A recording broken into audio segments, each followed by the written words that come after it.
And today we're going to see in Nehemiah that it is vitally important and part of God's plan for His people to be a blessing to the poor. We're going to look at a crisis in construction today. The last few weeks we've talked about the book of Nehemiah. We've delved into what was taking place. The Jews had gone back, many of them after the Babylonian captivity of 70 years, to rebuild Jerusalem. And yet, even though the temple had been rebuilt, the walls, the protection, the protective walls around Jerusalem had laid in ruins, and hence Jerusalem itself was not prospering. Not at all. And so Nehemiah won the king's favor and took an envoy back to lead out in the rebuilding of the walls of Jerusalem. King Artaxerxes, the Persian king, sent with Nehemiah letters of commendation, recommendation, and for supplies. And he went back and led out in the rebuilding. They faced challenges, they faced issues, but they pressed ahead, and there was a work for everyone. Everyone was taking part in this work. And yet, when they reached the point the walls were half their height around the city, the breaches had begun to be filled in, they came upon a crisis in construction. It was not actually with the building of the walls itself. The crisis they came to in their construction was the exploitation that had been going on among the poor in the city, which were many of the workers that weren't able to get the food they needed to take care of themselves and their family, and they were being exploited. And so here in Nehemiah chapter 5, we see three sections to our passage. First, we see a crisis. And we're going to read about that, Nehemiah 5, starting in verse 1 in just a moment. After the crisis, there's a confrontation. After the crisis surfaces, after it's revealed, after it comes to Nehemiah's attention, after it's clear this needs dealt with, there is a confrontation. And then, at the end of the confrontation, it becomes clear there's consequence. Crisis, confrontation, and consequence in Nehemiah chapter 5.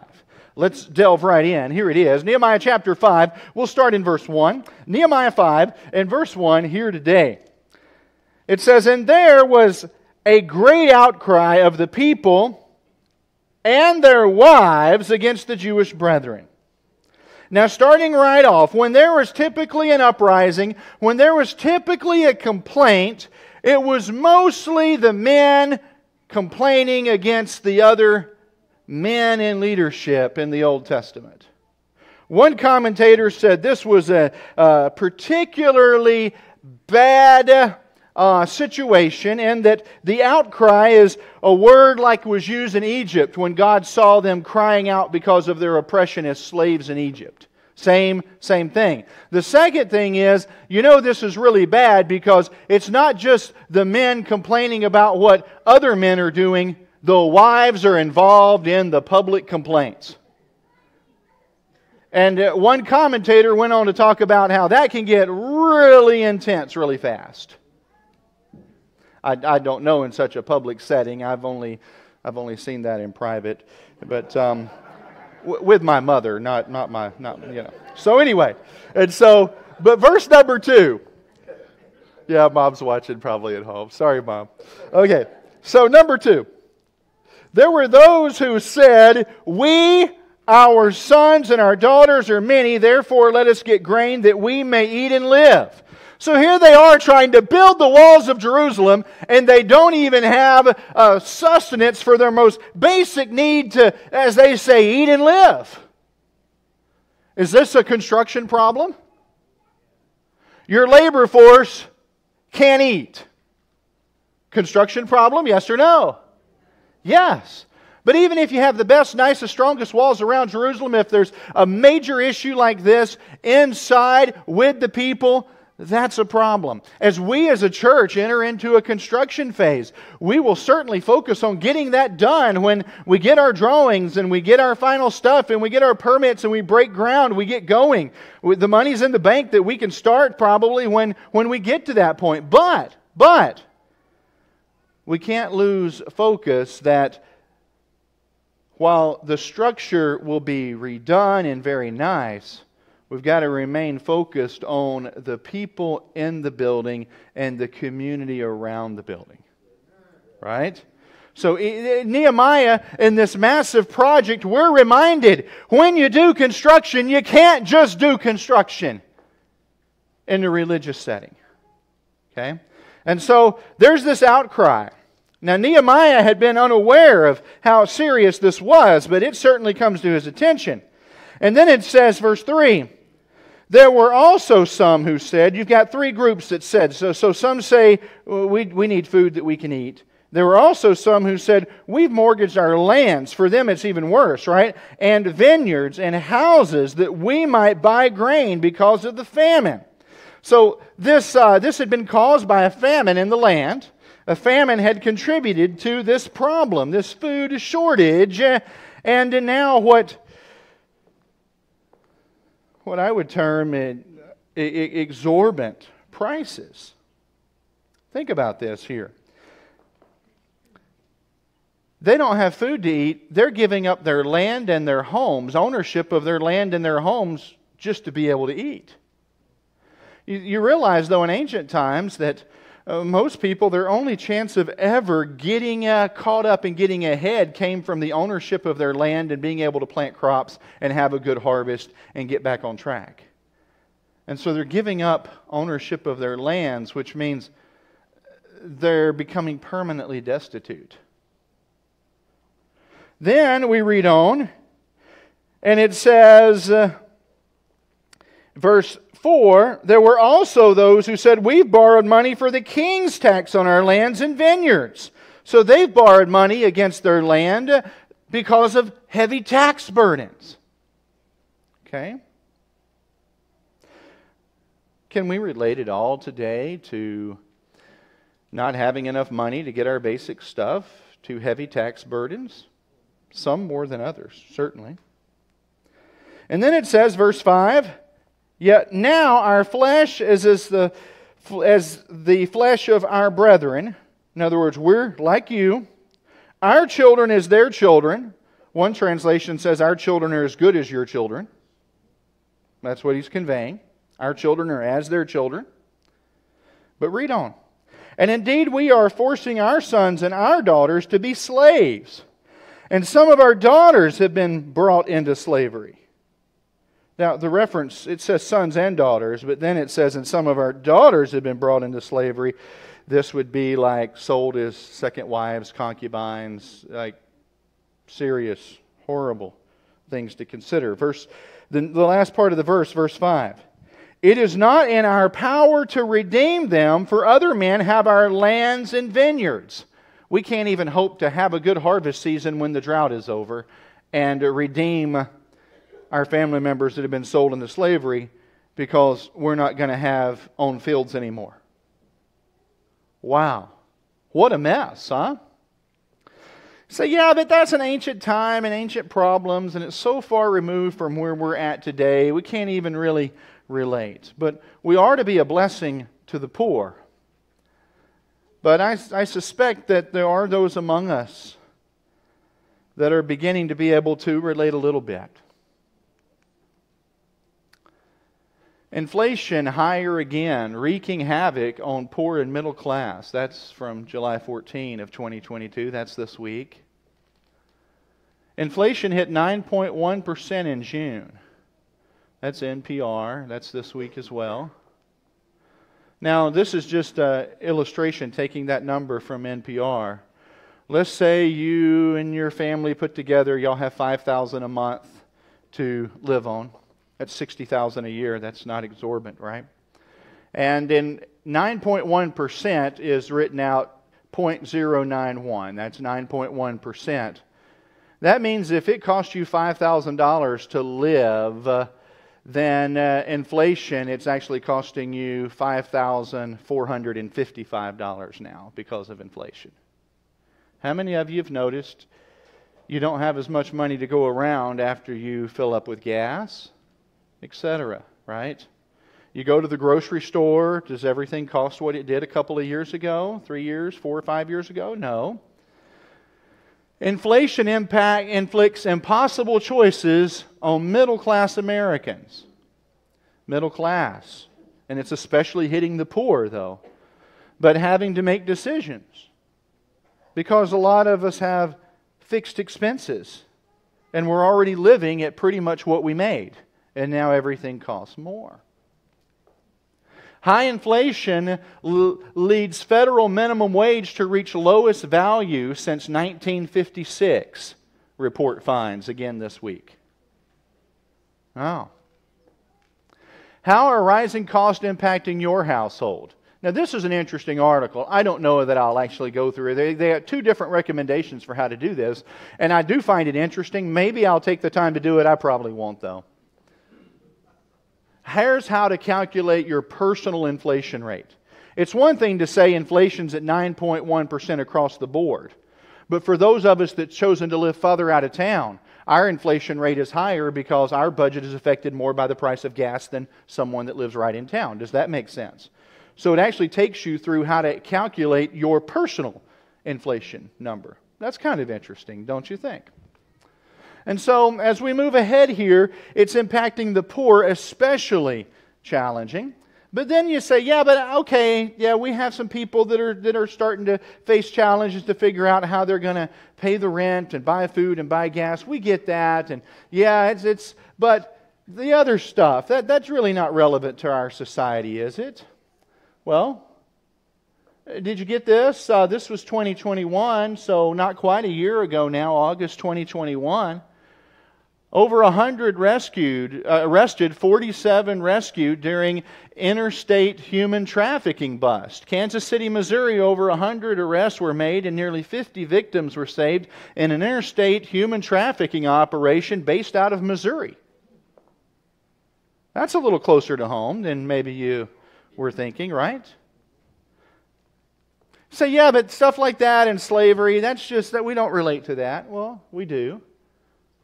World Population Review, country rankings, countries that still have slavery, they report today some form of modern slavery affects an estimated 46 million people worldwide.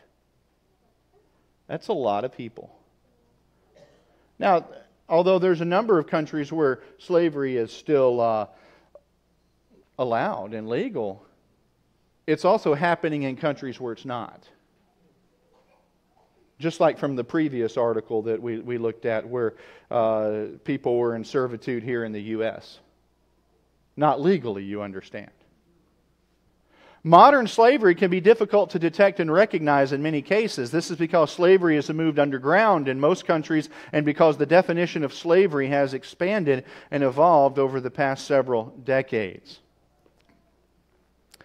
And of course, these are the poorest of the poor, being totally exploited, working for others, no hope of getting ahead. They faced a crisis in construction. They couldn't get food. The laborers couldn't get food. They had mortgaged their lands and their homes, and they had reached the point things were so desperate, family members were being sold into slavery. Do you think Nehemiah was pleased by this report? Nehemiah chapter 5, verse 6 now. Nehemiah 5 and verse 6, here it is. So perhaps as we look at what's been going on in the news, we can begin to relate a little bit. You know, we don't know. Things may turn around and get 100% better next month. They may get 100% worse next month. We don't know. We don't know the future. But we do know that there are times ahead where people that are faithful to God will not be able to buy and sell and do those things. And that's where prophecy says things are going to eventually end up. Now look here in verse 6. And I became very angry when I heard their outcry and these words. You know, there are times that anger is the appropriate right response. There are times that if you're not mad, you're not breathing. Right? Nehemiah was angry. But here's a lesson. And this is a lesson over the years. I'm still learning. The Lord has taught me a lot with it. And that is, when you hear something and you get angry, what's verse 7 start with? After serious thought. If you hear something and you get angry, and it's appropriate to get angry, or even if you get angry, and especially if it's not appropriate that you got angry, there should first be serious thought before anything else.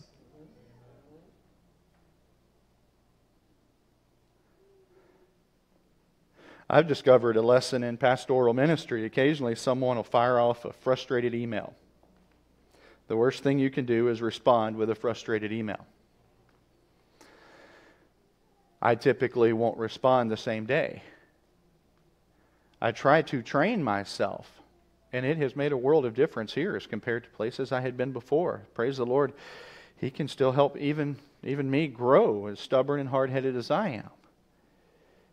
Is if something frustrates you, I tend not to respond till the next day. And you know what? I have a completely different perspective usually. I certainly have better tact.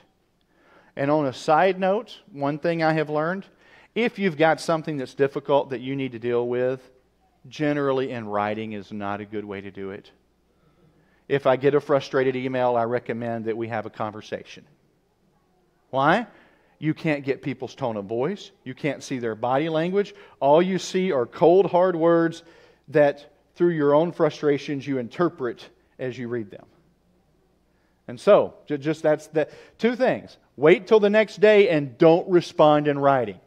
Now, I don't mind putting what I think down in writing. That's not the issue. The issue is writing is interpreted by the reader according to their own thoughts and feelings, regardless of how nice or gentle or kind you try to be in stating your case.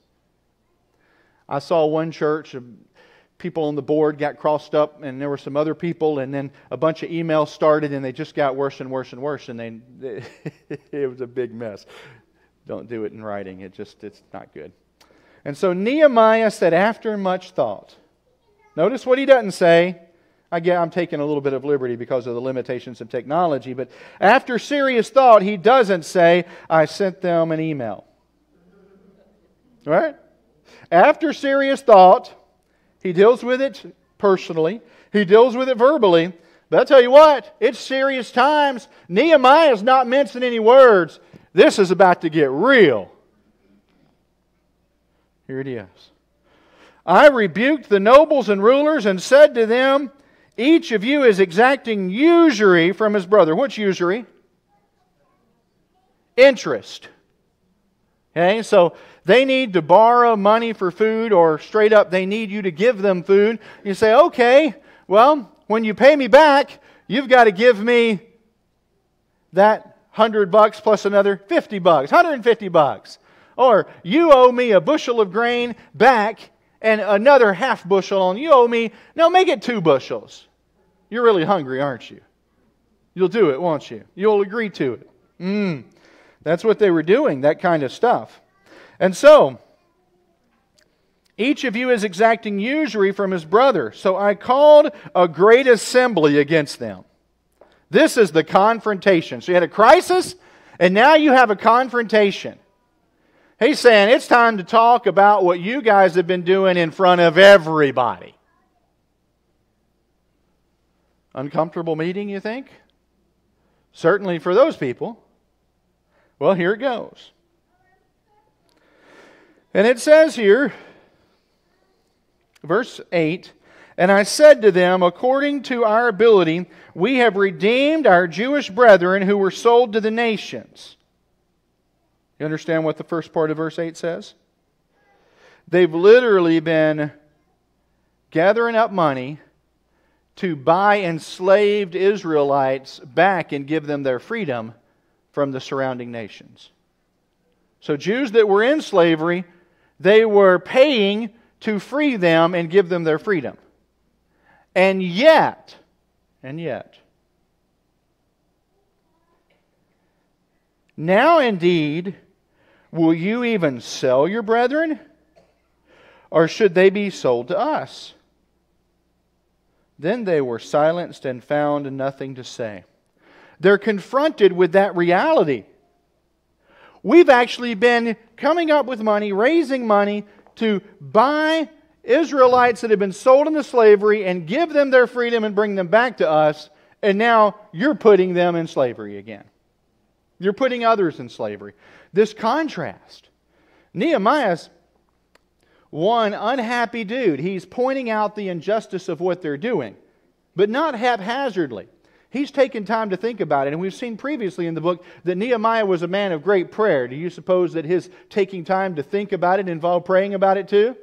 That would be a fair assumption based on Nehemiah's actions previously in the book. Absolutely. Absolutely. And so, the poor are suffering. The poor are being mistreated. The poor are being extorted. And some of the poor are being sold into slavery. And so now we get into the consequence. There's a crisis. There's a confrontation. And there's consequence. Now, in the consequence, we're going to see in just a moment what this consists of. But there's an illustration that's used that you need to know about and be familiar with for the consequence to help make sense. Just drop down to verse 13. Nehemiah shook out the fold of his garment. Okay? He shook out the fold of his garment. And that's what you need to be aware of. You say, okay, so there's a fold in my garment. Okay, that's better. No, that's not what it was. In Nehemiah's day, the outer garment could be worn or held in such a way to become, to become something that you would carry something in, like that picture. Does that make sense? How many of you have ever, maybe this is just an absolute backwoods way to do it as I grew up, but how many of you have ever dug up taters and you're like, I didn't bring a bucket for the potatoes, and you just pull up the front of your shirt and put the potatoes in and walk in? How many of you ever used the front bib of your shirt as a carrying device? Okay, maybe not with potatoes, right? But that was a common thing, and their garments were arranged in such a way. And so as he shakes out the fold of his garment, it's saying you're emptied out. And so how would it be? How would it be really when Nehemiah confronts that group? What would that be like?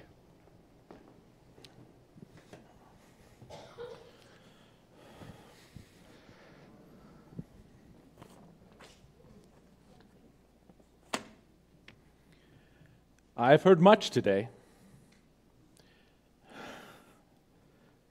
My friends, I have heard much.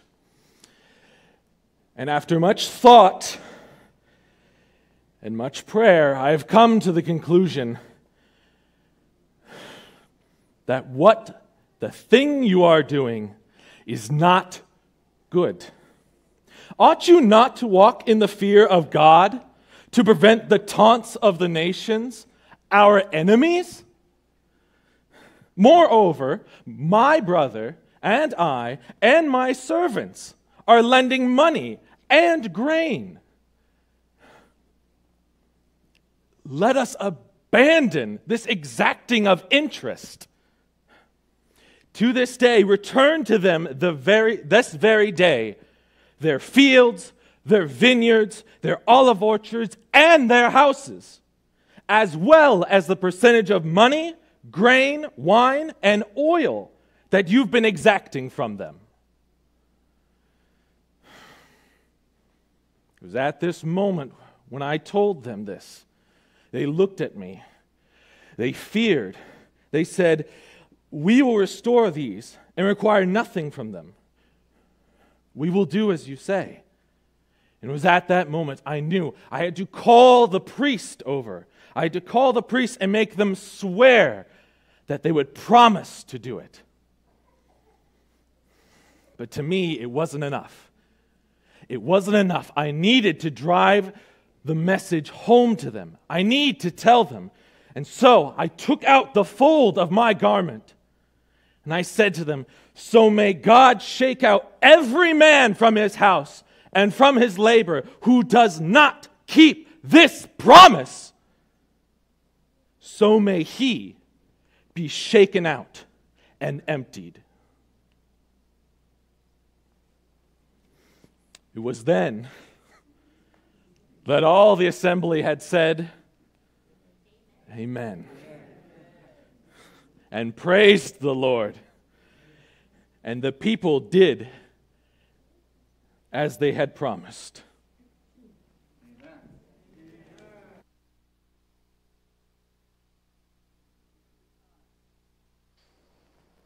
It was a serious time, a serious issue. The fold of the garment thing still might not make quite as much sense to you as perhaps this illustration. It might help if I were to remove my jacket, especially since it's a nice warm day.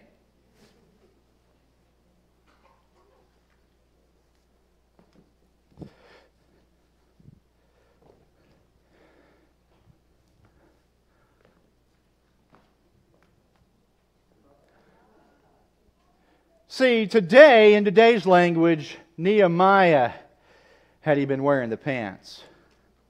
Nobody wore the pants. They all wore robes. With the pockets, might have pulled out empty pockets and shook empty pockets and said, if you're not faithful to your promise to restore what you've done wrong, to help the poor, to meet their needs, to help your brethren, may your life be as empty as my pockets.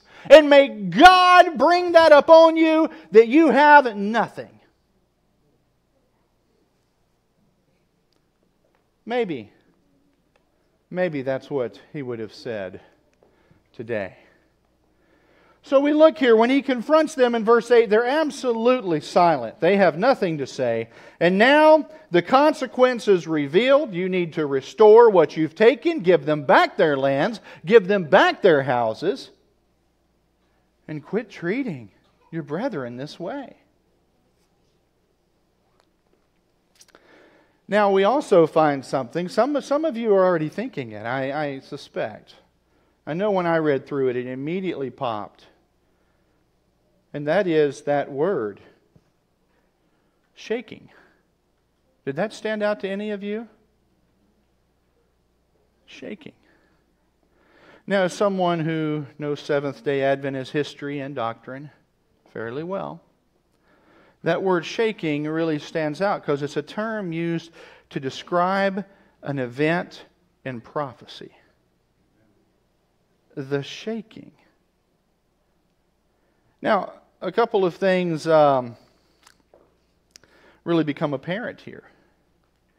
In this example of the shaking in Nehemiah's day, of this prophecy that he gave of those who, if they did not help the poor, if they did not meet the needs of the needy, if they did not keep their promise to restore the houses and lands they had taken, that they would be shaken out and emptied.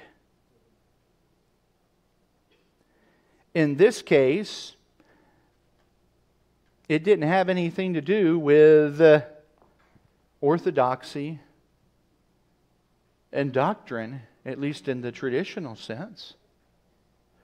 It was about the way they interacted with and treated others. Look with me in Matthew chapter 25. Matthew, we're going to turn to Matthew here. And in Matthew 24 and 25, it talks about end-time events and parables that apply specifically to the end time. And then that's the last thing that Jesus speaks before he is taken, and the plot, well, as you go right into the final events of the Last Supper, Gethsemane, etc. And so the last parable Jesus ever gives is in chapter 25 in the book of Matthew.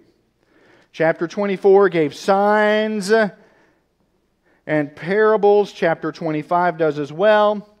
And let's look here. Jesus talks about how people relate to the poor and the less fortunate. Matthew 25, and we start here in verse 35.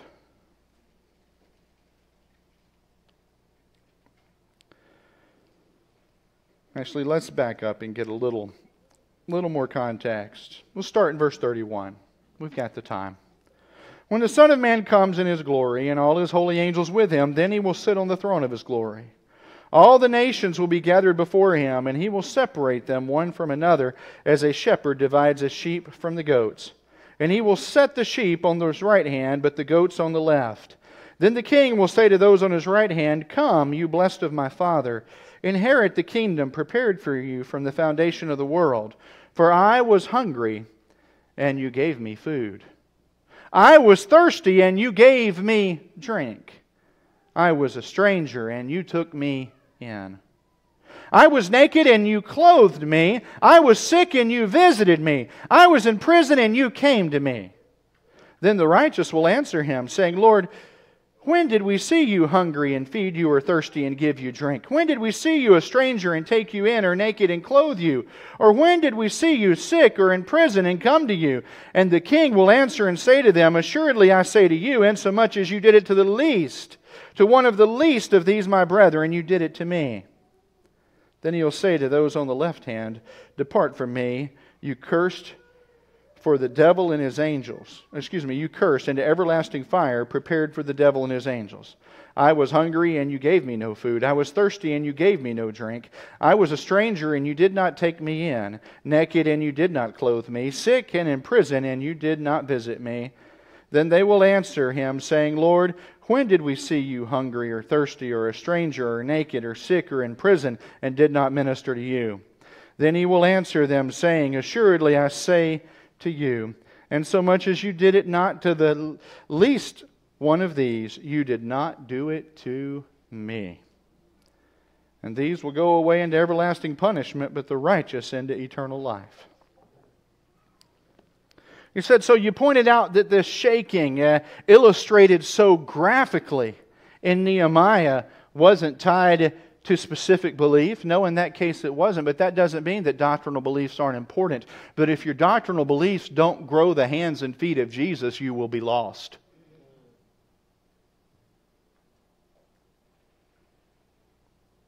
Because ultimately, those saved in God's kingdom are those that develop a heart for Jesus of compassion for others.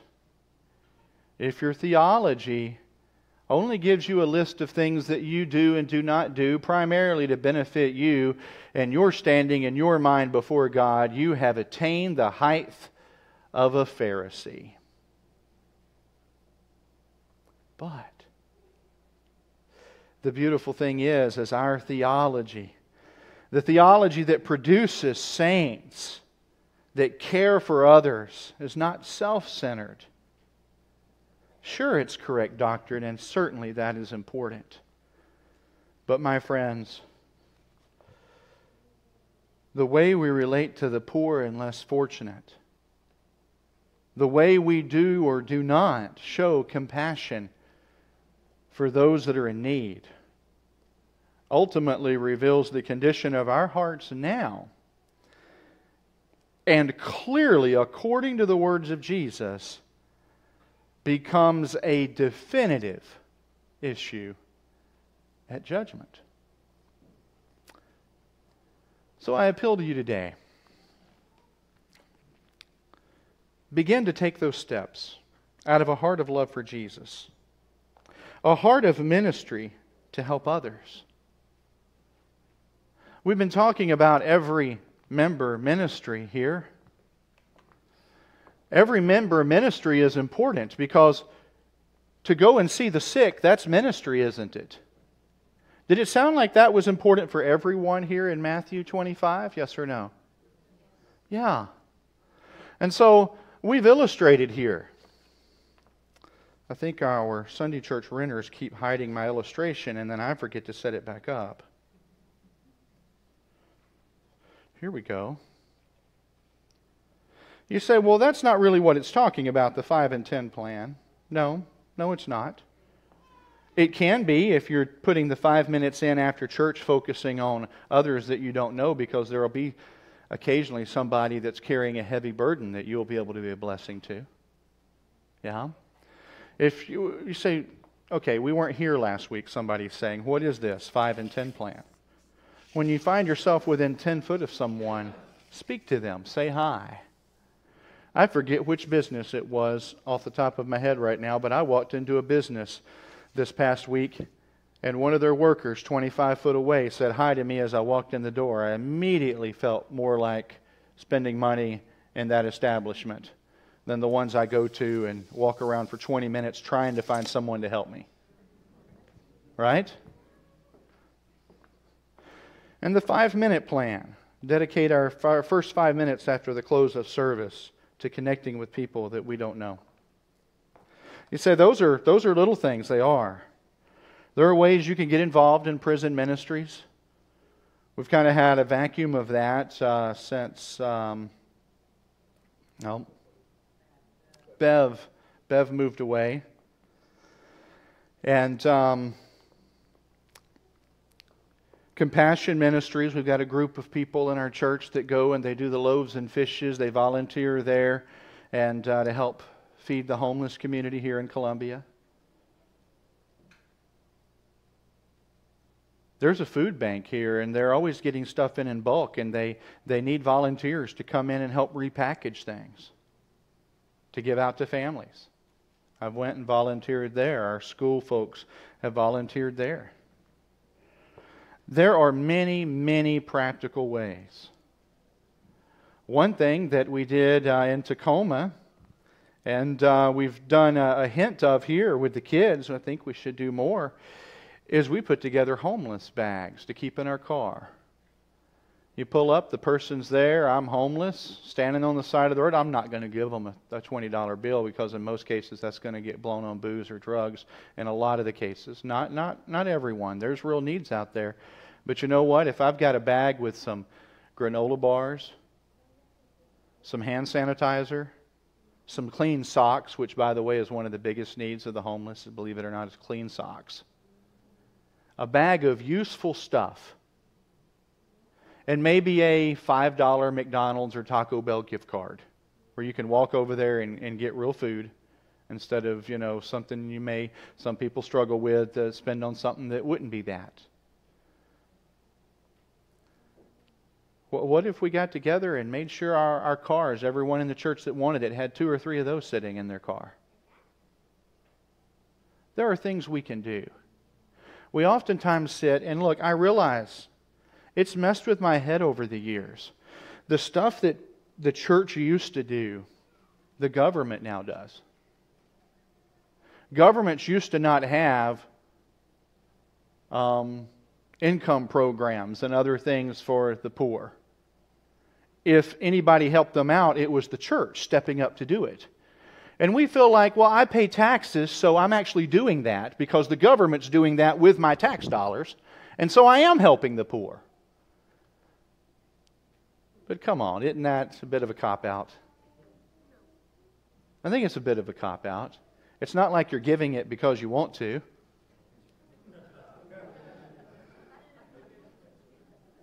It's just straight up taken out of your taxes, and they do what they want to with it. And I'm thankful for programs that help the poor. But as Christians, we individually and personally need to be involved in this. And there are ways we can do it. So I challenge you today to find one thing. Sometimes a great journey begins just with a step, right? Find something in the area of compassion ministry you can do to help and benefit, even if it's buy a box of granola bars and keep them in your car for the next time you pass the person on the road with a sign that says they're homeless. Even if that's it. That's beginning to take a step. And when you do that the first time, that feeling you get from doing it and that change you get, you're more likely to do it again. And you're more likely to expand and do other things. So that's my challenge. In addition to our impossible mission or possible mission challenge we gave you earlier about looking in the directory and sending a text or sending a call to someone that missed, you haven't seen the last month, I challenge you from Scripture, from Nehemiah, the concept of the shaking, the words of Jesus and the judgment. Let your religion grow the hands and feet of Jesus to help those in need.